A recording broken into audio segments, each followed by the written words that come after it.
যত ইস্তেগফার হতে পারে এর মধ্যে সবচেয়ে শ্রেষ্ঠতম ইস্তেগফার নাম কি? কথা কন। বুখারীর বর্ণনা, শাদ্দাদ ইবনে আউস রাদিয়াল্লাহু তাআলা আনহু বর্ণনা করেন, এই সাইয়্যিদুল ইস্তেগফার দিনের বেলা যে পড়বে ওই দিনে মারা গেলে সে জান্নাতি। এই সাইয়্যিদুল ইস্তেগফার রাতের বেলা যে পড়বে ওই রাতে যদি ইন্তেকাল হয় ওই লোকটা জান্নাতি। মুখস্থ আছে না? কার কার মুখস্থ হাত তুলেন। মাশাআল্লাহ, তাবারাকাল্লাহ, মাশাআল্লাহ, মাশাআল্লাহ।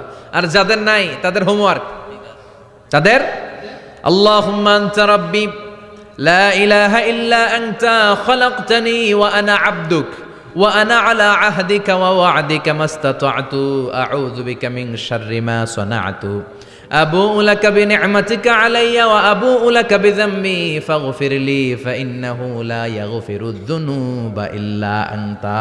সুবহানাল্লাহ পড়েন। আজকে রাতে পড়ছেন, মারা গেলে জান্নাতি। চিল্লায় পড়েন না আল্লাহু আকবার। এজন্য বিশ্বনবী বলেন, আমার আগের গুনাহ মাফ, পরের গুনাহ মাফ, তারপরেও প্রতিদিন আমি 70 বার তওবা ইস্তেগফার পড়ি। আজকে থেকে পড়তে রাজি আছেন তো? বেশি বেশি ইস্তেগফার পড়া যাবে না? একটু প্রাণ খুলে দিল খুলে আওয়াজ করে পড়েন তো আস্তাগফিরুল্লাহ। আর জোরে পড়েন আস্তাগফিরুল্লাহ। আবার সবাই পড়েন আস্তাগফিরুল্লাহ। সব সময় তওবা ইস্তেগফার যারা পড়ে তাদেরকে পছন্দ করে কে? আল্লাহ।